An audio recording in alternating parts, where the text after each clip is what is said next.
Mesdames, Messieurs, vous savez faire l'option optimale pour être au cœur de l'actualité au plan local et national. Nous venons à vous pour ce tour d'horizon de l'actualité. Voici les titres de ce journal. Le monde entier célèbre ce jour, vendredi 25 octobre 2024, la journée internationale des artistes. Une journée commémorée tous les 25 octobre de chaque année. Quel est donc le sens de cette journée et la place des artistes au plan local? Les difficultés rencontrées par ces derniers, vous les suivrez dans ce journal. Pendant ce temps, il s'est tenu ce jeudi 24 octobre à la mairie de Malanville la troisième session ordinaire du cadre de concertation de la commune. Au cœur des échanges, la problématique de la nutrition des enfants, notamment au niveau des cantines scolaires initiées par le gouvernement. Dans ce journal, vous suivrez le message fort du maire de la commune de Malanville, Gado Guidami. Et puis dans le même temps, les coopératives villageoises de transformation de riz, de manioc et autres dans la commune de Malanville peuvent désormais se frotter les mains. Elles ont reçu hier jeudi 24 octobre 2024 plusieurs matériels de travail et de transformation composés entre autres de bassines, marmites, bâches de séchage, de machines de transformation du riz, de manioc. Les précisions, c'est dans ce journal. Nous parlerons éducation, ce sera avec Ousmane Tinola qui s'est intéressé au bout de chou de la maternelle. Comment est-ce que les enfants s'y adaptent avec leurs enseignants ou enseignantes? C'est dans ce journal les précisions. D'autres nouvelles au plan local seront au menu. Merci de préférer Sota FM pour vous informer. Sota Midi Magazine, le point de l'actualité de la journée sur ta radio. Sota FM, c'est maintenant et tout de suite. De nouveau, merci de nous préférer. Le monde entier célèbre ce jour, vendredi 25 octobre, comme je vous l'ai dit en titre, la journée internationale des artistes. Cette journée est commémorée tous les 25 octobre de chaque année. Quel est donc le sens de cette journée? La rédaction de Sota FM s'est intéressée au sujet et une équipe de la rédaction de Sota FM est allée au contact d'un artiste sérigraphe. L'homme a pour nom Kougoulé Dieudonné. Il dit ici un peu comment le secteur se porte. Je vous invite à le suivre. Les artistes méritent d'avoir une journée comme les autres journées parce que un artiste, c'est un créateur d'œuvres d'esprit. Et quand on parle d'œuvres d'esprit, ça met en jeu vraiment l'esprit de l'homme, la créativité. Pour que, n'est-ce pas, en sortant une œuvre, ça interpelle les consciences. Un artiste, c'est un guetteur, c'est une sentinelle, c'est un éveilleur de conscience. Grâce aux artistes aujourd'hui et depuis toujours, les pouvoirs politiques, les pouvoirs en général sont interpellés et les artistes jouent un grand rôle. Si on parle par exemple d'un artiste musicien, justement, il y a des musiques quand vous écoutez, même si vous voulez aller commettre un crime, vous ne pouvez pas. Il y a des musiques aujourd'hui, quand vous écoutez, vous avez beau être paresseux, vous êtes obligé de vous mettre à l'œuvre. Et comme les poètes, quand par exemple un poète présente son œuvre, et pour ceux qui sont vraiment les chercheurs de la vérité, quand tu lis un poème sur la vie sentimentale, le respect qu'il faut avoir pour la femme, comment construire son foyer, comment être efficace et efficient dans une société, je crois que tu ne peux pas ne pas être ce que tu dois être à travers la simple lecture de ce poème que tu as. Il faudrait qu'il y ait de cette célébration pour mettre en lumière tous ceux qui sont cachés dans l'ombre et qui se cherchent à travers les œuvres de l'esprit. C'est très important d'avoir une telle célébration sur le plan national et sur le plan communal. Il faut noter que l'artiste, c'est une personne qui crée de l'art comme profession ou comme passe-temps. Il modèle et façonne à travers sa main tout ce qu'il trouve autour de lui. Je vous invite, dans ce sens, comment sont-ils organisés et quel est leur rapport entre eux, les artistes sur le plan local ici à Malanville? Je vous invite à suivre une fois de plus Dieudonné Kougoulé, peintre, sérigraphe, artiste, poète. Bonjour, monsieur. Bonjour. Un instant, les artistes, c'est des personnes qui façonnent de par leurs mains tout ce qui est beau. Et puis, nous sommes rapprochés de Dieudonné Kougoulé, peintre, sérigraphe, artiste, poète, pour savoir comment est-ce qu'ils sont organisés, quel est leur rapport entre eux au sein de la société. Eh bien voilà, les difficultés rencontrées par ces derniers. Nous allons suivre maintenant les difficultés rencontrées par ces derniers au plan local. Il y a de grandes difficultés. La première, c'est que les autorités de la mairie doivent nous donner une place. On n'a pas encore une place dans la mairie pour que les autorités comprennent vraiment qu'elles ont besoin des artistes locaux. Quand il y a des manifestations, il faudrait qu'ils nous invitent, qu'on puisse prêter ou faire comprendre que les autres communes le font, pourquoi pas nous. La difficulté, c'est ça. Et tout à l'heure, j'ai parlé des fonds alloués aux artistes. Cela nous manque cruellement. Et comme je le disais, c'est un retour que nous allons faire pour mettre vraiment en ligne de bataille, c'est-à-dire nous formaliser pour pouvoir bénéficier de ces fonds-là. Parce que sans ces fonds, on ne peut pas produire de grandes choses. Appel à l'endroit des artistes, d'abord, il faut qu'on fasse un tronc commun. Artistes poètes, artistes chanteurs, artistes comédiens, tout ça là. Parce qu'aujourd'hui, là, en rang dispersé, on ne peut bénéficier de rien au niveau de l'État. Or, c'est la subvention dont on parle, ça vient de l'État, ce n'est pas de la commune. D'accord? Et si déjà, nous, artistes, nous nous mettons ensemble, on aura de poids pour parler aux autorités de la mairie. Et à l'endroit des autorités de la mairie, il faudrait que lorsque nous allons vers eux, il faut qu'ils nous accueillent et nous disent quels sont nos droits, quels sont nos devoirs. Et là, maintenant, je crois que la partition sera jouée. Je dis que quand il y a des représentations à faire au niveau national ou à autre, il faudrait que nous-mêmes, nous travaillions à être compétitifs. On puisse dire que les artistes de Malanville sont des artistes de talent.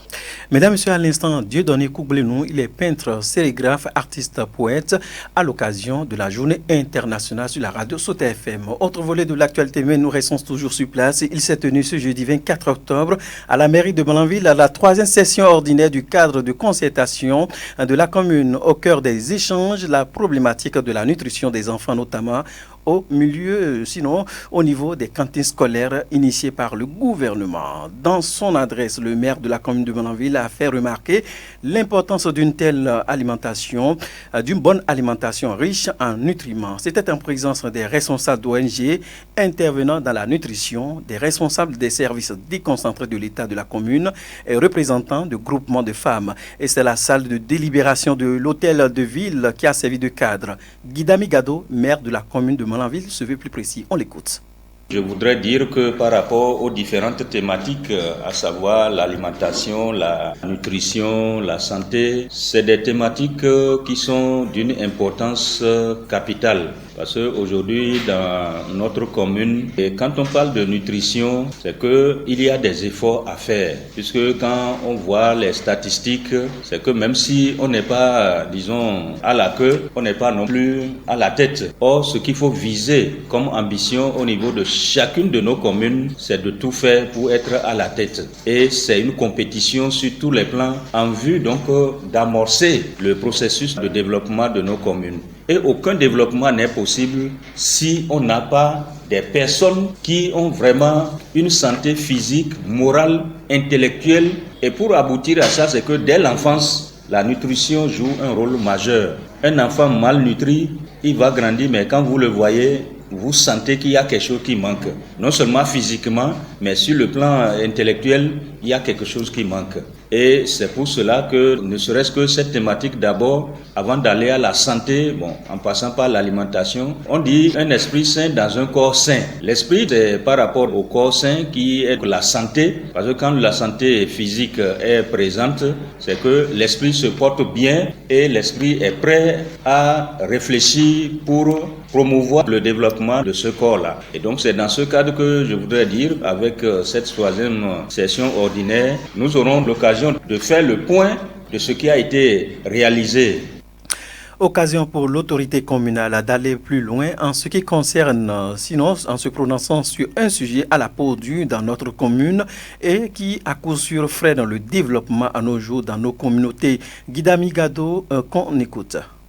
Pour une famille bien à l'aise, disons, qui aspire au bonheur, c'est qu'il faut désormais commencer déjà par limiter les naissances. Ce n'est pas comme avant où on met au monde et puis que chacun se débrouille bien. Il y avait en ce moment-là les enfants qui accompagnaient les parents au champ qui travaillaient et qu'il y a suffisamment donc à manger. Aujourd'hui, vous voyez, les grands enfants, dès qu'ils arrivent à l'âge de mariage, une fois qu'ils se marient là, ils quittent le parent. Le parent vient à un moment donné où lui-même il n'a pas la force vraiment de subvenir à ses besoins. Malgré ça là, s'il trouve une jeune fille là, il prend encore et il fait encore. Ça là, c'est de nature à nous créer nous-mêmes. Il faut vivre au niveau de ses moyens, au diapason de ses moyens. C'est très important. Quand tu as 2, 3 enfants, tu es sûr que, quelle que soit la situation, tu peux les nourrir correctement et ils vont grandir correctement. Ceux que tu vas envoyer à l'école, tu vas les envoyer. Ceux avec qui tu vas au champ là, tu vas bien les éduquer pour que vraiment vous puissiez subvenir au bonheur, n'est-ce pas, de la population. Et c'est ça là, notre problème là. Il faut limiter là, les naissances. C'est une concurrence. Donc il faut tout faire pour faire plus d'enfants.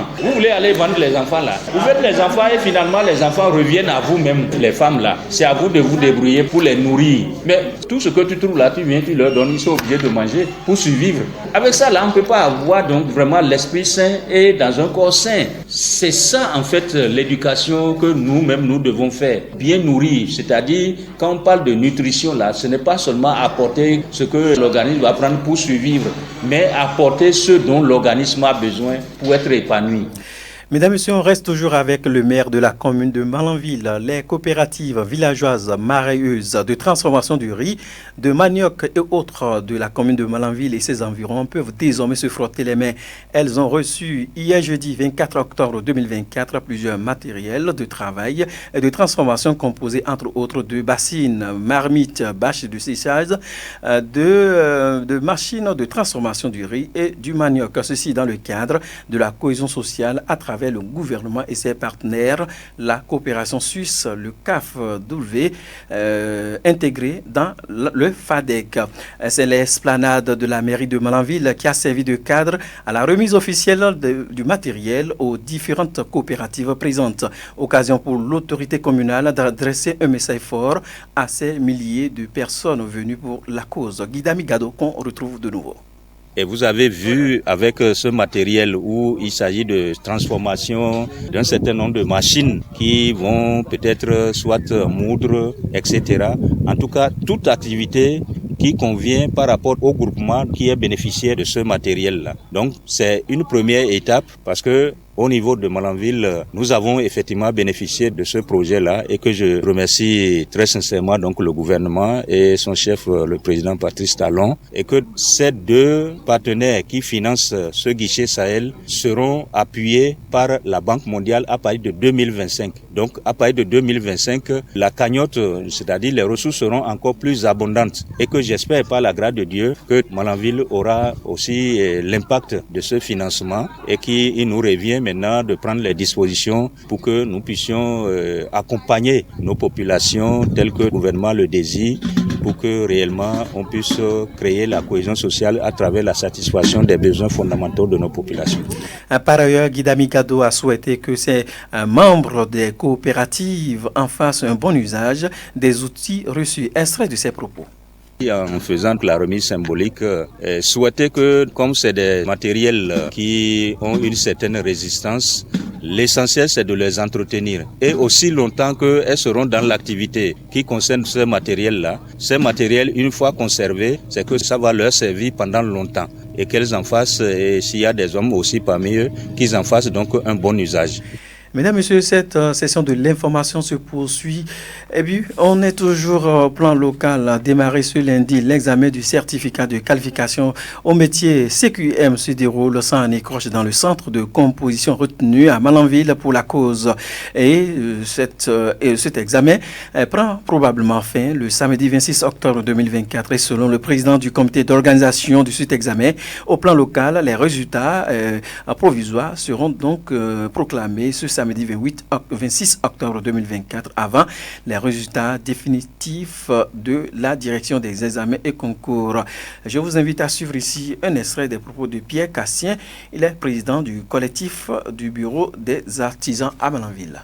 L'examen de CQM a commencé le lundi et ça prend fin le samedi. Maintenant, ici à Malanville, comme je l'ai dit tout tantôt, on n'a plus de candidats pour la journée d'aujourd'hui et demain. Donc ailleurs, les gens vont composer jusqu'à jeudi, vendredi, samedi. Mais nous qui sommes dans l'organisation, on n'a pas encore fini. Et ça s'est bien déroulé. On a eu 29 métiers et tous sont composés. On a eu seulement 2 absents. La suite, c'est le résultat. Et le résultat, c'est pas pour aujourd'hui, peut-être demain. Le résultat provisoire, ce n'est pas définitif, puisque quand nous, on va faire tout, on va envoyer ça à la DEC, et c'est la DEC qui dira le résultat final. Le président du bureau du collectif des artisans n'a pas manqué de prodiguer quelques conseils à l'endroit des candidats, sans oublier leurs parents. Pierre Cassien qu'on retrouve. Candidats n'a qu'à se patienter. Et il y a d'autres candidats qui ont composé, qui ont cru que peut-être c'est fini, ils sont admis. Mais ce n'est pas ça, il n'a qu'à attendre. C'est la DEC qui va prononcer le résultat final. Maintenant, ils peuvent un peu envoyer les trucs là-bas et ils peuvent constater des erreurs et des fautes. Donc s'ils ont constaté ça, ils vont annuler. Donc il ne faut pas que les gens croient que c'est déjà fini. Il n'a qu'à attendre patiemment. Et c'est quand la DEC va prononcer le résultat final qu'ils sauront s'ils sont admis ou pas. Mesdames, Messieurs, à l'instant, Pierre Cassien, il est le président du collectif des artisans sur place ici à Malanville. Et c'est lui qui nous permet de marquer juste une courte pause. Sota Info Midi, le point de l'actualité sur ta radio. Cette fois-ci, nous allons parler de cette actualité, séance de présentation du mécanisme de gestion des plaintes et de dénonciation du programme cadre des interventions du FIDA. C'était en milieu rural à travers le programme régional de l'intégration des marchés agricoles au Bénin. Un mécanisme qui vise à sensibiliser les acteurs du marché afin de mieux les outiller à avoir le nécessaire, pour faire des dénonciations en cas des irrégularités constatées qui seront constatées autour et dans le cadre de la mise en œuvre du projet. La séance a eu pour cadre la salle CIVN de la mairie de Malanville ce mercredi 23 octobre 2024 et c'était en présence de tous les acteurs du marché. José Goa Kenou nous parle ici des objectifs d'une telle initiative. Suivez plutôt. De façon claire, l'objectif poursuivi, c'est que les acteurs puissent s'approprier de ce mécanisme-là. Le point essentiel, c'est la présentation du mécanisme de gestion, qui sont les acteurs qui sont concernés, comment on peut émettre les plaintes, où est-ce qu'on peut qu'on fait des dénonciations, comment les plaintes également sont traitées et quel est le feedback que ceux-là qui, les plaignants, ont après avoir dénoncé une situation. Le mécanisme prévoit par exemple la confidentialité de tout ce qui est dénonciation. Lorsque vous émettez une plainte, ça peut être de façon individuelle ou ça peut être de façon collective. Vous émettez cette plainte-là. Le comité qui est mis en place, qui est un comité qui est composé de plusieurs acteurs, ne dévoile pas en réalité l'identité de celui qui a fait la dénonciation. Puisque l'objectif qui est derrière, c'est de pouvoir résoudre les problèmes qu'on peut constater lors de la mise en œuvre du projet et pour atteindre les objectifs du projet. Pour l'assistant du chargé suivi et évaluation, les participants sont bien outillés pour faire la dénonciation de tout genre. C'est pourquoi il lance cet appel que voici à l'endroit de tous les participants et participantes. José Goa, qu'on écoute. Je voudrais faire un appel à nos communautés pour dire que le programme régional d'intégration des marchés agricoles, qui est le PRIMA, c'est un programme pour eux, qu'eux-mêmes puissent faire la veille pour ce qui concerne la mise en œuvre du projet. Et en cas des irrégularités, ils sont libres de faire des dénonciations. Il y a toute une panoplie d'informations que nous leur avons fournies à travers des flyers, c'est-à-dire au niveau des unités régionales d'appui, du PROCA par exemple, au niveau de Boycon, de Djougou comme de Parakou. Des dénonciations peuvent être émises à ces endroits-là parce qu'il y a des boîtes à suggestions, qui sont à ces endroits. Et encore mieux, c'est qu'au niveau des cellules communales, les cellules communales des ATDA, les plaintes également peuvent être reçues à leur endroit. Et l'autre chose, c'est qu'il y a une adresse électronique, un mail qui a été également mis à disposition des plaignants au cas où ils ont besoin d'écrire directement au PROCA pour se plaindre par rapport à une situation. Ils ont l'adresse mail là pour pouvoir le faire. Et encore mieux, c'est qu'on a un numéro WhatsApp qui est là pour toujours les questions de dénonciation et de façon très accessible à tous les participants, tous les bénéficiaires du programme. Mesdames, Messieurs, autre volet de l'actualité. Cette fois-ci, nous parlons éducation après le constat fait de l'évolution des activités pédagogiques dans plusieurs écoles dans la commune de Malanville. Une équipe de la rédaction de Sota FM est allée au contact des tout petits enfants de la maternelle. Comment est-ce que ça se passe au niveau de la maternelle? Quelle est donc l'ambiance qui prévaut à ce niveau? Ousmane Tinola s'est intéressé au sujet. Voici son reportage. Quand on vient le matin, Nous sommes à la maternelle dans une école privée. La salle d'environ 8 mètres sur 10. D'un côté, le bureau du directeur, devant les bouts de chou. Une vingtaine presque de la même taille. Il déploie d'énergie pour faire passer le message. à l'école maternelle, C'est plutôt la routine depuis le démarrage en septembre dernier des activités pédagogiques sur l'ensemble du territoire béninois. Dans cette école de Malanville comme ailleurs, tout se déroule sans un écroche, selon Aliou Karimou, directeur de l'établissement. Dans l'ensemble, je dirais que les activités se passent dans de très bonnes conditions. Déjà, très tôt les matins, à 7h, 7h15, les maîtresses sont là pour accueillir les parents qui amènent les enfants. Mais l'enseignement maternel dans cette école, comme d'ailleurs dans la plupart des écoles, les classes sont gardées par la junte féminine. triplé. Il était une fois le chien et la poule. Attendez, ce n'est pas la poule, c'est le chat et la souris. Ah, le chat est quoi? Il surveille les souris.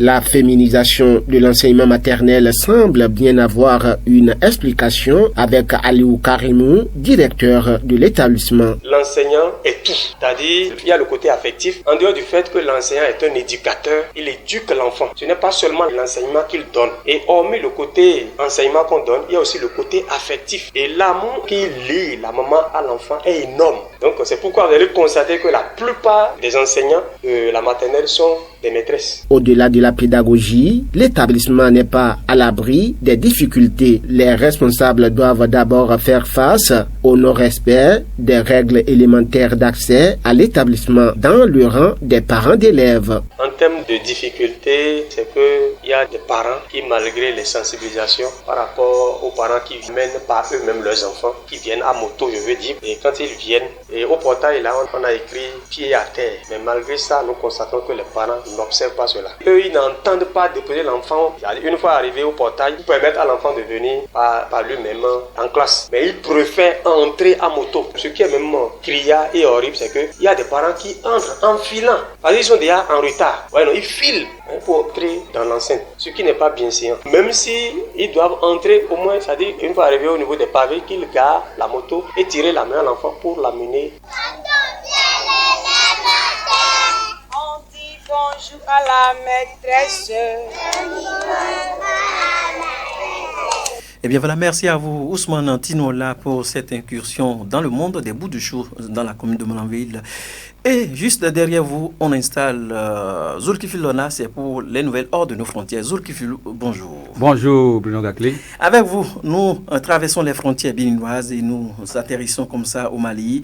On nous mène en bateau l'incertitude des proches des 11 figures politiques toujours détenues. Que comprendre? Cela fait plus de 4 mois que 11 figures de la scène politique malienne sont en prison, membres de la déclaration du 31 mars pour le retour à l'ordre constitutionnel. Ils avaient été arrêtés le 20 juin 2024 et sont poursuivis notamment pour opposition à l'exercice de l'autorité légitime. Ils s'étaient réunis au domicile de l'un d'entre eux alors que les activités politiques des partis et associations du Mali étaient officiellement suspendues. Le parquet s'oppose à leur libération provisoire. Les négociations politiques et initiées n'ont rien donné. Vol d'oiseaux, sinon par avion, nous atterrissons cette fois-ci en République démocratique du Congo et des précisions de la présidence sur le projet de réunion constitutionnelle, l'opposant poste. Mercredi soir, en déplacement à Kinsagani, le président de la RDC, Félix Tshisekedi, s'est exprimé sur le projet de modification de la Constitution soutenu par son parti, l'UDPS. Le président a parlé d'un test dépassé et annoncé l'ouverture des travaux l'an prochain en vue d'une modification du test fondamental. Le projet suscite de vives réactions, notamment de l'opposition et d'une partie de la société civile qui accuse le président Tshisekedi à chercher à s'éterniser au pouvoir. Alors jusqu'aujourd'hui, le président Félix Tshisekedi est-il prêt à aller avec cette initiative? On va finir avec vous, Zulkifli Filona, cette fois-ci au Sénégal, vers un débat entre Ousmane Sonko et Amadou Ba. Au Sénégal, se dirige-t-on vers un débat télévisé entre Ousmane Sonko et l'actuel Premier ministre Amadou Ba, qui a occupé la fonction entre septembre 2022 et mars 2024. Depuis lundi, les deux hommes s'interpellent et se répondent par publication interposée sur les réseaux sociaux. À un peu plus de 3 semaines des élections législatives anticipées, les deux hommes tête de liste affirment en tout cas être prêts à s'affronter et débattre. Merci à vous, Zulkifli Filona, pour le décryptage de cette actualité hors de nos frontières. Et c'est vous qui venez boucler cette session de l'information, mesdames et messieurs. Merci de l'avoir suivi. Collaboration technique de l'autre côté de la baie vitrée. Il a pour nom Moudiaïdou Oruyo, c'est son nom. Et puis à la réalisation de cette demi-heure d'information, Ousmane Tinola, c'est lui. En direct depuis les studios A pour la présentation. Bruno Gagli, c'est mon nom. Portez-vous bien, que Dieu vous garde. Prenez toujours la vie du bon côté, quoi qu'il arrive. Que Dieu vous garde. C'était Sota Midi Magazine, le rendez-vous informatif de la mi-journée sur Sota FM, la radio de l'espoir. Merci pour votre fidélité. Dans la Liborie, la différence